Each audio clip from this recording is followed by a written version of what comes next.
다 같이 자리에서 일어나서 하나님 말씀 듣겠습니다. 오늘 본문 마태복음 6장 19절에서 21절 말씀입니다. 우리 다 같이 한 목소리로 하나님 말씀 읽겠습니다. 너희를 위하여 보물을 땅에 쌓아두지 말라. 거기는 좀과 동록이 행하며 도둑이 구멍을 뚫고 도둑질하느니라. 오직 너희를 위하여 보물을 하늘에 쌓아두라. 거기는 좀이나 동록이 해하지 못하며 도둑이 구멍을 뚫지도 못하고 도둑질도 못하느니라. 마음도 있느니라. 아멘. 네, 자리에 앉아 주십시오. 여러분, 오늘 본문은 소위 산상설교라고 하는 우리 주 예수 그리스도께서 산에서 하신 설교 일부분입니다. 방금 우리가 읽었듯이 본문은 아주 명확합니다. 보물을 땅에 쌓아두지 말고 하늘에 쌓아두라는 말씀이죠. 특히 이어지는 말씀, 내 보물이 있는 그곳에 내 마음도 있다. 이 말씀은 하늘의 보물을 쌓음으로 우리의 마음이 땅이 아닌 하늘에 있도록 그렇게 요청합니다. 저는 지난주에 여러분에게 지난 주일과 오늘 헌금에 관한 설교를 하겠다고 말씀을 드렸습니다. 그리고 오늘 우리는 설교 후에 교회 사랑 헌금을 작정하죠. 그렇다면 여러분 한번 짐작해 보시겠습니까? 제가 지금 오늘 본문을 어떤 흐름으로 설교할 것 같습니까?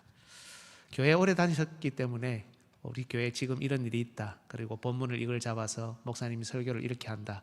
대충 막 어떻게 하겠다 이런 것들 여러분 가지고 계시잖아요. 뭐 그 정도 하겠지. 다들 이렇게 생각하실 겁니다. 적은 액수라도 마음을 내서 헌금의 이 작정에 참여하는 것이 보물을 하늘에 쌓아두는 것이다. 뭐 그 정도 설교 안 하시겠나? 여러분 아마 속으로 다 그렇게 생각하고 있는 게 제 눈에 다 보입니다. 그런데 여러분 오늘 본문의 분위기를 보면 실제로 재물에 대한 이야기를 하는 것 같습니다. 읽지는 않았지만 24절을 보십시오. 한 사람이 두 주인을 섬기지 못할 것이니 혹 이를 미워하고 저를 사랑하거나 혹 이를 중히 여기고 저를 경히 여김이라. 너희가 하나님과 재물을 겸하여 섬기지 못하느니라. 분명 재물을 언급하고 있습니다. 뿐만 아니라 이 구절 다음 25절부터 보면 먹고 사는 문제를 다룹니다. 마태복음 6장 25절. 그러므로 내가 너희에게 이르노니 목숨을 위하여 무엇을 먹을까 무엇을 마실까 몸을 위하여 무엇을 입을까 염려하지 말라. 그죠? 이 구절 끝에 우리가 잘 아는 그 유명한 구절이 있습니다. 6장 33절 같이 한번 읽어볼까요? 그런즉 너희는 먼저 그의 나라와 그의 의를 구하라. 이런 결론에 이르기까지 계속해서 먹고 사는 이야기를 하고 있습니다. 따라서 여러분 오늘 본문 역시 분명히 재물에 대한 이야기 혹은 우리가 이 땅을 살아가는 데 필요한 물질이나 돈 이야기를 하는 것처럼 보입니다. 그런데 여러분 오늘 본문에 보물을 하늘에 쌓아두라 할 때 이 보물을 단순히 재물이나 돈 혹은 의식주에 필요한 물품들을 의미한다고 하면 난점이 하나 있죠. 잘 보시면 보물을 쌓는 것은 똑같습니다. 보물을 땅에 쌓는 것 그리고 그 보물을 다른 보물이 아니죠. 그 보물을 하늘에 쌓는 것 이 두 가지를 비교합니다. 모두 같은 것을 쌓는데 쌓는 장소가 다릅니다. 여러분 만약 이 보물이 우리가 말하는 그 재물, 물질, 돈, 삶에 필요한 물품들이라면 이걸 우리가 하늘에 쌓을 수 있겠습니까? 지금 돈을 우리가 하늘에다 이렇게 저장할 수 있습니까? 없죠. 비록 24절이 직접적으로 재물을 언급하지만 이것을 재물 그 자체로만 보기는 어렵다는 겁니다. 그렇다면 이 재물을 가지고 행하는 좋은 일, 선행이라고 단순하게 연결하는 것은 어떻겠습니까? 사실 돈이나 재물은 어떻게 사용하느냐에 따라서 선행과 깊이 연결됩니다. 우리가 만약 돈이나 재물을 자기 자신을 위해 사용하거나 축적하는 것을 땅에 보물을 쌓는 것으로 이해한다면 이것으로 다른 사람에게 선행을 베푸는 것 이걸 보물을 하늘에 쌓는 것으로 이해하게 되는 거니까 이런 대비 때문에 마치 좀 제법 균형이 있어 보인다는 겁니다. 그러나 이렇게 이해하는 것에도 난점이 하나 있습니다. 여러분 19절을 한번 자세히 보십시오. 너희를 위하여 보물을 땅에 쌓아두지 말라 이렇게 되어 있죠. 그런데 자신을 위해 보물을 땅에 쌓는 것을 말씀하는데 20절 한번 보십시오. 오직 너희를 위하여 보물을 하늘에 쌓아두라. 다시 자신을 위해 보물을 하늘에 쌓는 것을 말씀한다는 겁니다. 우리 이해대로라면 보물을 땅에 쌓아두는 것, 우리가 재물을 모으거나 축적하거나, 이것은 너희를 위하여, 바로 우리를 위해서 하는 것이 맞습니다. 그렇다면 이 재물을 가지고 좋은 일을 하고 선행하는 것은 다른 사람을 위해 하늘에 보물을 쌓는 것이 되어야 되잖아요. 그런데 본문은 여전히 너희를 위하여 하늘에 보물을 쌓는다, 이렇게 대비해서 말씀한다는 겁니다. 만약 우리가 그저 단순한 선행을 보물을 하늘에 쌓는 것으로 이해한다면 결국 우리가 우리의 선행을 하늘에 쌓아두는 일종의 공로사상적인 신앙사고를 하지 않겠습니까? 그리고 이것이 우리를 위한 것이라면 언제든 우리가 선행을 차곡차곡 쌓아두어서 나와 우리 자녀가 이에 관한 보상을 마치 은행 저축해 놓은 거 꺼내 쓰듯이 꺼내 쓸 수 있다는 그런 개념으로 이해하지 않겠습니까? 이건 여러분 절대로 성경적인 개념이 아닙니다.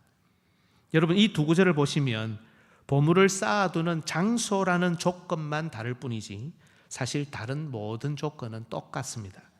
보물을 쌓아두는 것, 특히 너희를 위해 보물을 쌓아두라고 똑같이 말씀하시죠.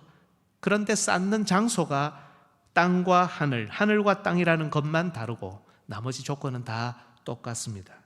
어떻게 이 본문을 이해를 해야 될까? 이런 질문이 듭니다. 여러분 오늘 본문은 사실 직접적으로는 구제와 관련이 있습니다. 그렇다면 방금 우리가 살폈듯이 이걸 선행으로 연결하는 것은 옳다고 할 수 있습니다. 하지만 공로를 우리가 쌓아두고 언제든 우리 이만큼 공로 쌓았으니 하나님 우리에게 복 주세요, 내 자녀가 지금 이런 중요한 일을 앞두고 있는데 우리가 이만큼 선행을 쌓아놨으니까 필요할 때 꺼내 쓰겠습니다, 이런 개념이 아니라 뭔가 차별적인 바른 이해가 필요하다는 겁니다. 오늘 본문이 다른 곳에서 언급된 구절들이 여러분 몇 개 있습니다. 한번 볼까요? 누가복음 12장 33절, 34절 우리 같이 한번 읽어보겠습니다. 시작. 너희 소유를 팔아 구제하여 낡아지지 아니하는 배낭을 만들라. 곧 하늘에 빈 바 다음이 없는 보물이니 거기는 도둑도 가까이 하는 일이 없고 좀도 먹는 일이 없느니라. 너희 보물 있는 곳에는 너희 마음도 있으리라. 오늘 본문하고 똑같죠, 그죠? 그런데 제일 앞에 너희 소유를 팔아 구제하여 라고 되어 있습니다. 분명히 우리가 하늘에 쌓는 보물을 구제라고 말씀합니다. 그래서 오늘 본문도 구제와 관련된 거구나 우리가 짐작할 수 있죠. 다음 구절도 한번 보실까요? 디모데전서 6장 17절에서 19절 내가 이 세대에서 부한 자들을 명하여 마음을 높이지 말고 정함이 없는 재물에 소망을 두지 말고 오직 우리에게 모든 것을 후히 주사 누리게 하시는 하나님께 두며 소망을 재물에 두지 말고 하나님께 두라 이렇게 되어 있죠. 선을 행하고 선한 사업을 많이 하고 나누어 주기를 좋아하며 구제하라는 뜻입니다. 너그러운 자가 되라. 이것이 장래에 잘 보십시오. 자기를 위하여 좋은 터를 쌓아 참된 생명을 취하는 것이니라. 여러분 이 자기를 위하여라는 말을 주의해서 봐야 됩니다. 재물에 소망을 두지 않고 하나님의 뜻을 따라 우리의 재물로 구제하고 선한 사업에 힘쓰는 것을 자기 자신을 위해 터를 쌓는 것이다. 그리고 심지어 참된 생명을 취하는 것이다. 여러분 참된 생명을 취하는 것, 이걸 전문용어로 뭐라 합니까? 영생이라 하잖아요. 구제를 하고 선한 사업을 하는데 자기를 위해 좋은 터를 쌓고 영생을 취하는 것으로 말씀한다는 겁니다. 그러나 여러분 우리는 이미 잘 알고 있듯이 우리가 구제를 열심히 한다고 영생을 얻는 것은 아니지 않습니까? 우리는 구원을 어떻게 받습니까? 오직 믿음으로 구원을 받습니다. 예수 그리스도께서 우리의 구속자가 되시고 우리를 위해 십자가에 살찢고 피 흘려 돌아가시고 우리를 위해 부활하셨다는 이 사실을 믿음으로, 오직 믿음으로 구원받습니다. 구제는 영생의 조건이 아닙니다. 그런데 방금 읽었던 구절에서도 보았듯이 우리가 얻은 참된 생명과 구제는 항상 연결되어 있습니다. 여러분, 마태복음 19장 16절을 한번 보십시오. 어떤 사람이 주께 와서 이르되 선생님이여 내가 무슨 선한 일을 하여야 영생을 얻으리이까? 어떤 부자 청년이라고 되어 있죠. 이 사람이 예수님께 찾아와서 어떻게 해야 영생을 얻느냐고 묻습니다. 예수님이 대답을 하시다가 끝에 이런 말씀을 하시죠. 21절 22절 같이 한번 읽어볼까요? 시작. 예수께서 이르시되 내가 온전한 자를 칠때 가서 내 소유를 팔아 가난한 자들에게 주라. 그리하면 하늘에서 보화가 내게 있으리라. 그리고 와서 나를 따르라 하시니 그 청년이 재물이 많음으로 이 말씀을 듣고 근심하며 가니라. 네, 하늘에서 보화가 내게 있으리라. 소유를 팔아 가난한 자들을 구제해라. 하늘에 보물이 있을 것이다. 하늘의 보화가 너에게 있을 것이다. 같은 맥락이죠. 오늘 본문 24절이 말씀하듯 우리는 하나님과 재물을 여러분 동시에 섬길 수 없습니다. 조정을 해서 하나님 제가 한번 잘 지혜를 발휘해 보겠습니다. 하나님 절반, 재물 절반. 여러분 이렇게 조정을 하고 마치 아주 문제없이 살아가는 것처럼 보인다 하더라도 사실 이것은 재물을 섬기는 것이지 하나님을 섬기는 것이 아니라고 성경은 말씀합니다.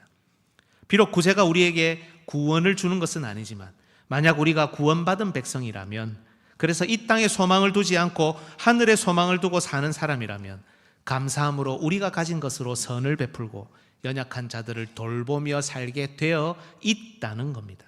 하지만 이 부자 청년은 재물이 많았기 때문에 이 재물을 포기할 수 없어서 하나님과 재물을 겸하여 섬기려고 했기 때문에 영생을 얻지 못했다는 겁니다.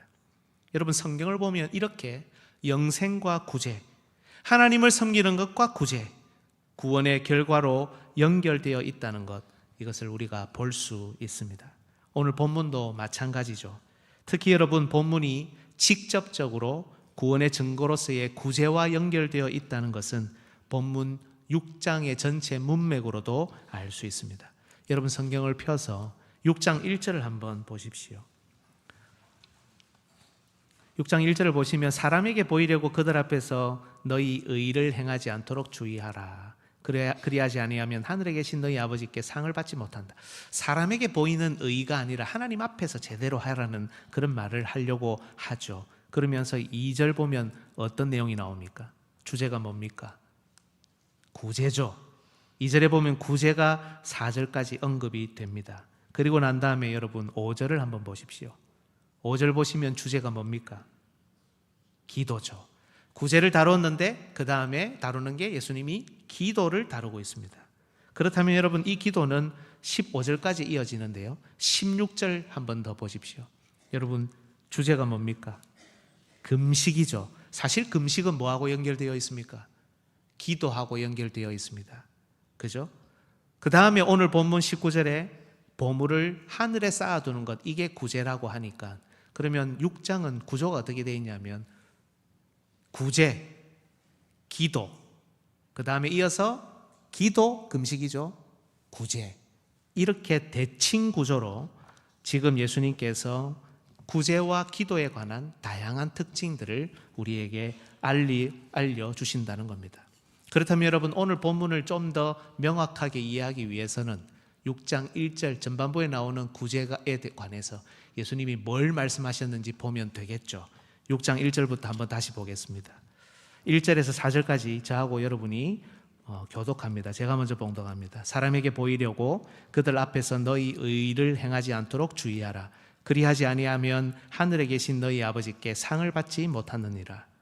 그러므로 구제할 때 외식하는 자가 사람에게서 영광을 받으려고 회당과 거리에서 하는 것 같이 너희 앞에 나팔을 불지 말라. 진실로 너희에게 이르노니 그들은 자기 상을 이미 받았느니라. 너는 구제할 때에 오른손이 하는 것을 왼손이 모르게 하여 내 구제함을 은밀하게 하라. 은밀한 중에 보시는 너희 아버지께서 갚으시리라. 아멘. 방금 읽었지만 여러분 여기도 비교가 아주 분명합니다. 선명합니다. 구제를 소위 온 사방 천지에 나팔 불면서 하는 것, 그것과 은밀하게 하는 것, 이 두 가지를 비교합니다. 나팔 불면서 하는 구제는 외식하는 자들이 하는 구제입니다. 아, 저 사람 참 경건하네. 저 사람 참 좋은 사람이네. 저 사람 좋은 일 많이 하네. 저 사람 신앙 좋네. 남들이 자기를 이렇게 보도록 구제를 이용하는 것을 말씀합니다. 이런 사람은 하나님을 섬기는 것처럼 겉으로는 보이지만 사실은 자기 자신을 섬기는 자입니다. 이런 사람은 이미 자기 영광을 받았기 때문에 아버지께 상을 받을 수 없다. 아니, 이런 모습은 구원받은 자의 의로운 모습이 아니다라고 말씀하는 겁니다. 하지만 반대로 구제를 외식하는 일에 이용하지 않고 정말 참된 내용, 참된 방식으로 은밀하게 행하는 자는 아버지께서 갚으신다는 겁니다. 그렇다면 오늘 본문이 비교하는 것은 보물을 땅에 쌓는 것과 하늘에 쌓는 것, 이거 두 개잖아요. 이걸 6장의 전반부에 나오는 이 두 가지 비교와 연결해 볼 때 땅에 쌓는 것은 사람에게 보이는 구제를 의미하고 하늘에 쌓는 것은 은밀하게 아버지 앞에서 행하는 구제다. 이렇게 직접적으로 연결된다는 겁니다. 사람에게 영광 받으려고 사방팔방 소위 나팔을 불면서 자신의 의로움을 드러내는 것, 이걸 본문은 너희를 위해 보물을 땅에 쌓는 것이다 라고 규정합니다. 반대로 오른손이 하는 것을 왼손이 모르도록 하고 은밀하게 구제하는 것을 오늘 본문에서는 너희를 위해 보물을 하늘에 쌓는 것이라고 말씀합니다. 그렇다면 이제 조금 이해가 됩니다. 보물을 쌓는 것이, 이것이 구제인데, 하나는 땅에 쌓는 것은 자기 자신을 위해 남에게 보이려고, 영광 받으려고, 칭찬 받으려고, 좋은 사람이라는 평판 들으려고 자기 자신에게 집중해서 그걸 이용하는 것을 말합니다. 이것은 자기를 위해 땅에 보물을 쌓는 겁니다. 이런 행위는 좀이 갉아먹고 동록, 우리 성경에 동록이라고 나오죠. 녹입니다, 여러분. 녹이 갉아먹고 도둑이 도둑질할 그런 내용이라는 겁니다. 실제로도 그렇습니다. 여러분, 이런 구제 있다면 여러분은 그 구제를 신뢰할 수 있습니까? 사람의 마음을 얻을 수가 없습니다. 좀은 옷을 갉아먹고 녹은 심지어 철을 갉아먹습니다. 특히 본문에 동록이라고 되어 있는 이 녹은 사실 먹는 행위 그 자체를 의미하는데요, 마치 기생충이 지나고 나서 보면 결국 모든 걸 다 먹어치운 것처럼 그런 내용들을 연상합니다. 좀, 동록, 도둑은 사실 모든 것을 결국 다 빼앗아 갑니다. 결국 이런 잘못된 사고가 자신을 왕창 갉아먹고 그 영혼을 피폐하게 만든다는 말씀입니다. 자기를 위해 구제를 비롯한 선행, 봉사, 좋은 일 하는 사람은 겉으로는 많이 가진 것처럼 보이나 사실은 모든 것을 빼앗기고 갉아먹히는 피폐한 영혼의 소유자라는 겁니다. 저는 여러분 실제로 이런 사례를 제법 보았습니다. 다른 사람을 도와주고 구제하는데 진정으로 진심으로 그렇게 하는 것이 아니라, 은밀하게 도와주는 것이 아니라 그 도움과 구제를 이용해서 자기의 의를 높이는 것을 제법 보았습니다. 절대로 사람의 마음을 얻을 수 없고 그 좋은 구제 행위 자체도 결국 희석되어 없어지는 겁니다. 하지만 반대로 보물을 하늘에 쌓아두는 것은 정말 진실한 구제입니다. 구원받은 백성이 하나님께 감사해서 자연스럽게 흘러나오는 돌봄과 구제. 나는 하나님만을 섬깁니다. 땅이 아는 하늘의 소망을 두고 살아갑니다. 하나님이야말로 나에게 후하게 베푸시는 분입니다. 이런 고백을 담아 행하는 은밀한 구제, 그야말로 구제입니다. 다른 사람은 모릅니다. 그래서 이 은밀한 구제는 하나님께서 상 주시고 하나님이 챙기시고 하나님이 보살피시는 구제입니다. 이것이야말로 사람을 살리고 사람의 마음을 얻으며 그 어디에도 그 누구에게도 빼앗길 것 없고 갉아먹힐 것 없는 하늘에 쌓아두는 보물입니다. 여러분, 오늘 예수님께서 사람에게 보이는 외식하는 이 신앙 행위와 오직 하나님 앞에서 행하는 신앙 행위를 비교하시는 이유가 있습니다. 더 넓은 문맥인 산상설교 5장에서 7장, 이 산상수훈을 보면 우리 예수님께서는 유대 종교 지도자들인 서기관과 바리새인의 의와 참된 하나님 나라의 예수 그리스도의 제자의 의를 비교합니다. 바리새인과 서기관들의 의는 사람의 눈에는 비록 아주 의롭게 보입니다. 그러나 그건 결코 의가 아닙니다. 그들의 행위는 단 하나도 하나님 나라에 합당한 것이 없다는 겁니다. 하나님 사랑, 이웃 사랑의 참된 의의를 드러내지 못하고 그저 하는 척, 잘하는 척, 정의로운 척, 규정을 다 지킨 척만 하는 그런 척하는 의의입니다. 이런 의의는 결단코 하나님 나라에 들어갈 수 없다는 것이 바로 예수님의 말씀입니다. 마태복음 5장 20절 같이 한번 읽어볼까요? 시작. 내가 너희에게 이르노니 너희가 서기관과 바리새인보다 더 낫지 못하면 결코 천국에 들어가지 못하리라. 그죠? 이런 의의는 절대로 천국에 들어가지 못한다고 단호하게 말씀합니다. 하지만 예수님의 참된 제자가 행하는 하나님 나라의 의의는 다릅니다. 문자적으로 살인만 하지 않으면 되는 게 아니라 형제를 미워하고 욕만 해도 그것이 살인이기 때문에 그렇게 하지 않습니다. 문자적으로 직접 간음만 하지 않으면 되는 것이 아니라 음욕만 품어도 잘못된 생각만 해도 간음이기에 그렇게 하지 않습니다. 이웃만 사랑하고 원수는 미워해도 되는 것이 아니라 원수까지도 사랑하는 것이 하나님 나라의 의의입니다. 이런 의의가 우리에게 갖추어져야, 몸에 자연스럽게 배겨야 진짜 하나님 나라에 들어가는 하나님의 백성이라는 겁니다. 하나님 나라의 백성이라면 비록 처음에는 부족하고 날마다 우리 자신을 돌아볼 때마다 부족해서 괴롭지만 이런 의의가 점점 더 깊어지고 자연스럽게 흘러나와야 한다는 겁니다. 이렇게 5장을 설명하신 예수님께서 갑자기 6장에 들어오자 구제와 기도를 언급하기 시작하십니다. 5장이 다루었던 주제, 살인, 간음, 맹세, 복수, 이런 주제가 사실 다소 소극적인 주제, 사람의 눈에 잘 띄지 않는 주제였다면 6장이 다루는 구제와 기도는 한 언약 공동체를 이루고 사는 자들에게, 이런 제자들에게 정말 가장 눈에 띄는, 의롭다고 할 때 가장 눈에 두드러지게 띄는 그런 적극적인 신앙 행위입니다. 예수님의 제자인 우리가 적극적으로 구제하고, 여러분 한번 생각해 보십시오. 이렇게 구제하고 이렇게 기도하는 사람들이 있다면 신앙 좋다 안 하겠습니까? 이건 우리가 적극적으로 실천해야 될 일이지만, 적극적으로 구제하고 적극적으로 기도하지만 이것이 바리새인과 서기관 같은 그런 외식하고 드러내고 나 자신이 칭찬받으려고 하는 그런 내용이 아니라, 그런 방식이 아니라 오직 우리를 바라보고 계시는 은밀한 중에 보시는 하나님께 하라는 겁니다. 적극적으로 실천해야 되고 매일매일 실천해야 되고 가슴 뜨겁게 실천해야 하지만 바리새인과 서기관처럼 땅에 자기의 의로움을 쌓는 것으로 만들지 말고 은밀하게 행하는 구제, 은밀하게 오직 하나님께 행하는 기도, 이것이야말로 우리 자신을 위해 하늘의 보물을 쌓는 것, 바로 그것이다. 이걸 너희들이 해야 된다. 이 말씀을 하고 있습니다. 여러분, 구약 성경을 보면 사실 이 보물은 결국 물질이 아니고 사람입니다.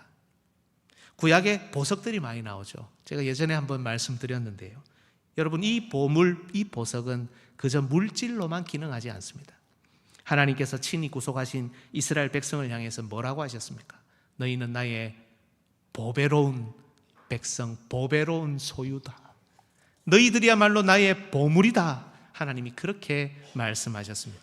친히 하나님이 선을 행하셔서 구해내신 그들이야말로 하늘에 쌓아둔 하나님의 보물이었던 겁니다. 마찬가지입니다.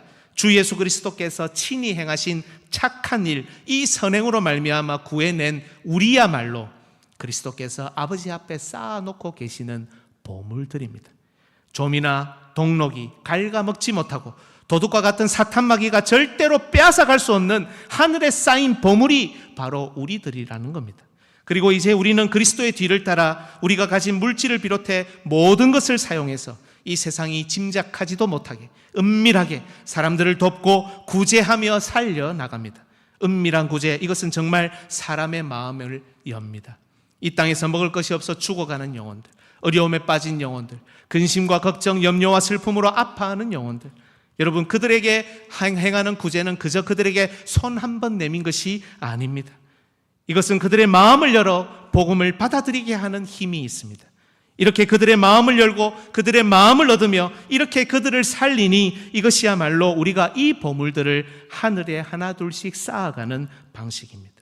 여러분, 올해 우리 교회는 구제부를 신설했습니다.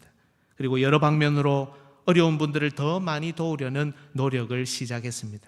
사실 뭘 하는지 우리 대부분은 잘 모를 수 있습니다. 알지 못하죠. 그러나 여러분, 주는 것이 받는 것보다 복이 있는 교회, 무익한 종이 많은 교회가 우리 교회가 가지고 있는 표어 목표 아닙니까? 잘 모르시는 것이 사실은 성경적입니다. 이것이 우리 가운데 조금이라도 더 복음이 소통되도록 그렇게 하늘의 보물을 쌓아두는 일이라는 겁니다. 무엇보다 여러분, 이것은 결국 나를 위하고 우리를 위한 일입니다. 보물이 있는 바로 그곳에 우리의 마음이 있습니다. 마태복음 6장의 결론이 무엇입니까? 앞서 읽었던 말씀 6장 33절 우리 한 번 더 읽을까요? 시작. 그런즉 너희는 먼저 그의 나라와 그의 의를 구하라. 그리하면 이 모든 것을 너희에게 더하시리라. 너희는 먼저 그의 나라와 그의 의를 구하라. 그리하면 이 모든 것을 너희에게 더하시리라. 이게 하나님의 결론입니다. 하나님 나라, 하나님의 의에, 바리사인과 서기관 같은 그런 의가 아니라 하나님 나라와 하나님의 의에 우리의 마음, 우리의 보물을 두고 사는 우리에게 하나님이 정말 이 모든 것을 더하신다는, 이것이야말로 여러분 가장 안전한 우리를 위한 저축이 아닙니까? 주 안에서 사랑하는 여러분, 저는 교회 사랑 헌금 작정에 관해 설교하려고, 이 내용을 적용하려고 오늘 본문을 선택했습니다. 사실 성경에는 여러분 명시적으로 교회 사랑 헌금 이 언급이 없습니다. 그렇다면 우리는 성경적이지 않은 것을 하려고 하는 것일까요? 그렇지 않습니다. 물론 오늘 본문은 제가 이때까지 설명드렸듯이 1차적으로 구제와 연관이 있습니다. 그것도 은밀한 구제, 하나님 앞에서의 구제입니다. 우리는 하나님과 재물을 겸하여 섬기지 않고 구원받은 백성답게 오직 하나님만을 섬깁니다. 우리의 소망은 땅이 아니라 오직 하늘에 있고 바로 그 하늘에 마음을 두고 산다는 고백을 우리의 헌금, 우리의 구제, 우리의 교회 생활, 우리의 성도들 돌보는 일에 모든 것을 담습니다. 우리는 구제하는 교회입니다. 주는 것이 받는 것보다 복이 있는 교회입니다. 설령 처음에는 어렵다 하더라도 우리가 가난하게 되는 이 일에 용기 내어 한 발씩 더 들어가야 합니다. 따뜻한 밥 한 끼로, 따뜻한 사랑의 커피로 마음이 어렵고 갈등하는 성도들을 돌아봅니다. 우리의 도움이 필요한 곳에 많이 흘려보내려고 노력합니다. 미래자립교회 방문도 그런 일환입니다. 구제부를 신설하는 것도 바로 그런 측면입니다. 이 일에 우리는 인색하지 않습니다. 부담이 있고 비록 우리가 가난하게 되는 일이라 걱정도 되지만 우리의 보물이 있는 그곳에 우리의 마음이 있고 하나님께서는 이 모든 것을 우리에게 더하실 것, 그것을 믿으며 담대하게 용기 있게 적극적으로 그러나 은밀하게 우리의 보물을 하늘에 쌓아갑니다. 하늘에 쌓이는 하나님의 백성들을 보며 우리의 마음이 오직 하늘에 있다는 것을 더 분명하게 고백하며 살아갑니다. 앞으로도 우리 교회는 여러분 그저 우리 배만 불리고 그저 우리만 잘 사는 교회가 되지 않을 겁니다. 이것이 저의 꿈이고 이제는 여러분의 꿈이어야 하며 우리 교회의 꿈입니다. 이 일을 위해 우리는 하나둘 정비하고 정리하며 미래를 준비해야 합니다. 조금씩 더 하늘의 보물을 쌓기 위해 우리의 지경을 정리하고 또 넓혀야 하며 이 일의 미래를 바라보며 한 걸음씩 전진해야 합니다. 그래서 우리는 이 모든 과정 가운데 오늘 교회 사랑 헌금을 작정합니다. 여러분, 우리는 그저 우리의 의의를 드러내는 사람들이 되어서는 안 됩니다. 목회를 성공하는 목회자, 큰 교회 장로, 집사, 권사, 잘 나가는 교회의 일원이 되기 위해서 땅에 보물을 쌓지 않습니다. 같은 일, 같은 현상이라도 지금 우리의 마음이 하나님의 백성에게 있습니다. 오히려 하나님 나라에 있습니다. 하늘에 있습니다. 이것을 드러내며 이 모든 벅찬 일을 해나가고 있습니다. 걱정도 있고 염려도 있고 고민도 있지만 하나님께서 이 모든 일을 맺어지시도록 길을 여시도록 은혜의 소통이 막히지 않도록 그래서 강요하지 않고 그러나 자발적으로 참여하며 교회와 동행하도록 이 모든 일들을 여러분과 대화하며 소통하며 함께해 나가고 있습니다. 주 안에서 사랑하는 여러분, 저는 지난주에 비록 처음 오신 분이라 할지라도 새가족이라 할지라도 오해하지 않도록 하기 위해서 강요가 아닌 자발적이라는 그러나 부담은 있어야 한다는 헌금의 기본 원리를 차분하게 설명했습니다. 충분히 마음을 전달했으니 오해하지 않으시리라 믿고 오늘은 본문에 근거해서 있는 그대로 표현해 보겠습니다. 여러분, 주머니를 여십시오. 여러분의 닫혀있는 주머니를 여셔야 합니다. 헌금을 작정하는 일에, 물질과 사랑을 흘려보내는 일에, 연약한 사람을 돌보고 세우는 일에, 보물을 하늘에 쌓아두는 일에, 그 하늘에 우리의 마음을 두는 일에, 하나님을 섬기는 일에, 하늘에 소망을 두고 살아가는 일에 여러분의 닫힌 주머니를 여셔야 합니다. 이 땅에 썩어 없어질 것에 마음을 두지 말고 같은 물질, 같은 재물, 같은 돈이지만 우리의 마음이 보물 같은 우리 형제 자매들에게 있고 우리의 마음이 사랑하는 우리 다음 세대 자녀들에게 있고 우리의 마음이 우리 사랑하는 선배들에게 있다는 것을, 우리 마음이 하늘에 있다는 것을 바로 이 행위를 통해서 드러내야 하는 겁니다. 이렇게 우리가 재물이 아닌 하나님만을 신뢰하고 섬길 때 우리의 전대가 구멍 빠진 전대가 되어서 술술 빠져나가는 것이 아니라 하나님께서 그 구멍을 막으시는 전대, 삶에서 필요한 모든 것을 오히려 후하게 채우시는 전대가 되어서 하나님께서 이 모든 것을 더하시는 것을 우리 삶에 경험하게 될 겁니다. 이런 은혜를 교회가 걷는 길에 함께함으로 함께 경험하며 살아가는 우리의 남은 생이 되시기를 예수님의 이름으로 축복합니다. 아멘.